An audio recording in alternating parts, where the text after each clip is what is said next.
guys, it's Sarah from K7 Farm, and today is experimentation day. We are going to make deli meat, trying two different methods. The first method is using a meat press, and you may have seen these on Instagram or YouTube shorts.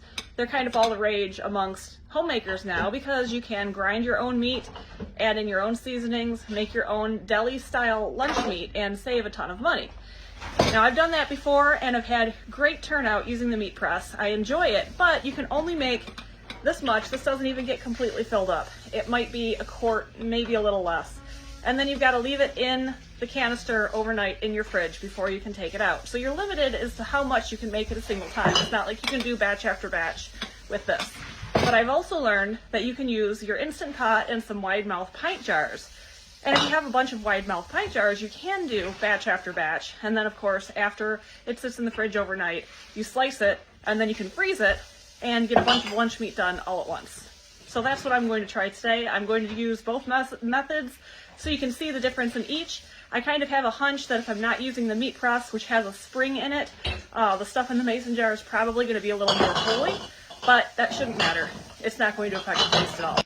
Aside from the cost of lunch meat, the deli-style lunch meat being extremely high for what you get, the ingredient list on the back of it is pretty long and complicated. I enjoy being able to make our own lunch meat because it saves money. You can use less popular cuts of meat. For example, I use the thighs and the drumsticks off the chickens that we raise because we're not big fans of thigh meat in most applications. So usually I can that and we use that for our shredded chicken, but there's only so many meals that we use canned shredded chicken for. So I'm always looking for other uses for the thighs and the drumsticks.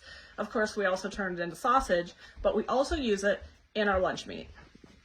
Okay, we've got boneless, skinless thighs and drumsticks, and I'm going to add some homemade chicken, rotisserie chicken seasoning. And then we're going to blend it up.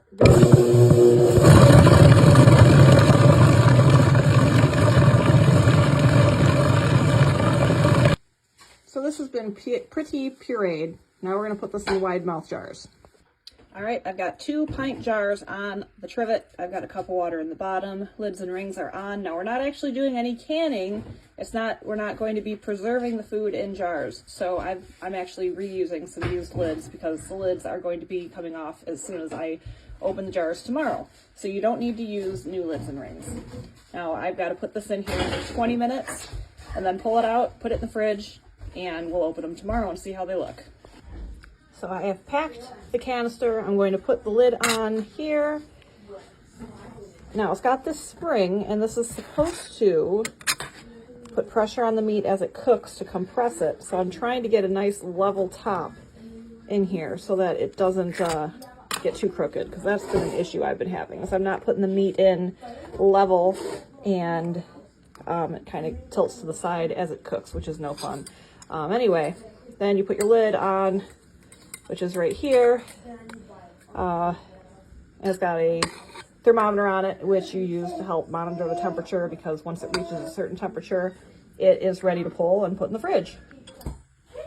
There. Now it's ready to go in simmering water. It's all put together.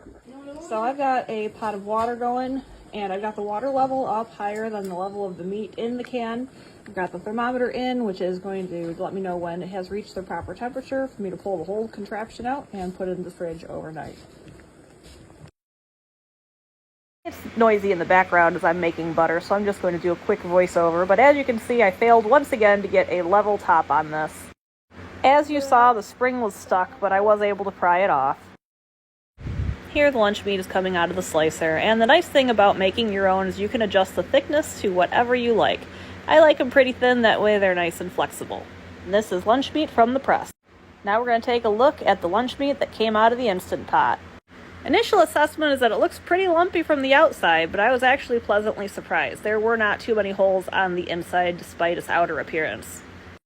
This is just basically broth that turned into a gel. You can actually use this as chicken broth or discard it. It's up to you. Well, here's the test. This is the lunch meat. While it is smaller compared to that came out of the meat press, I am actually pleasantly surprised. Now you know I have to make sandwich and try it out. I'm going to grab some fresh baked bread. Then I sliced some cheese, but it was a really odd shape, so it kind of came out a little weird, but top it with some cheese, put on the other piece of bread, and take a bite, and it was really good.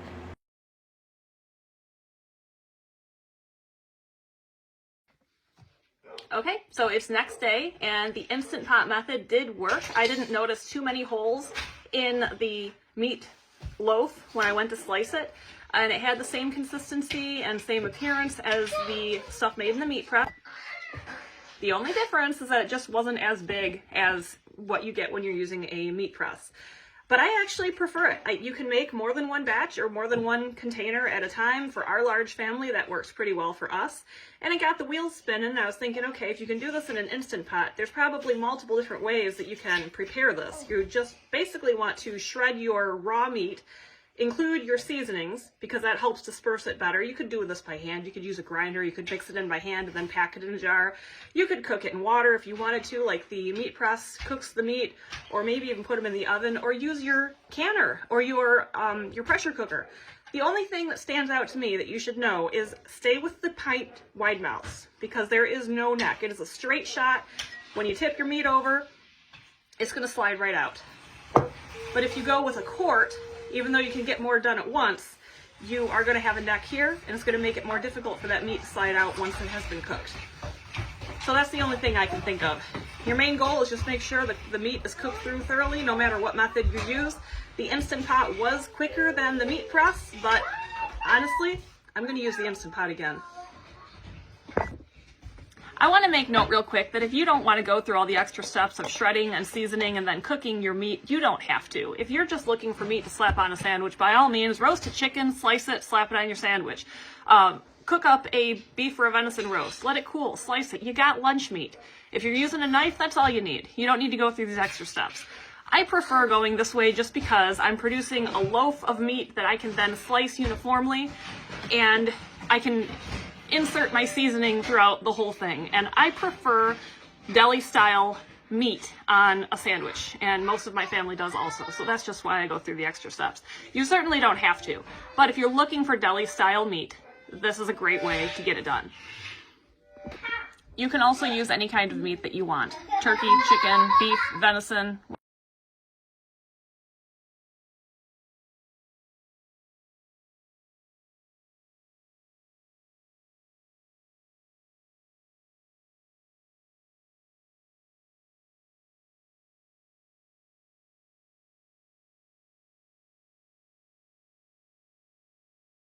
Thanks for watching, and if you have questions, just let me know.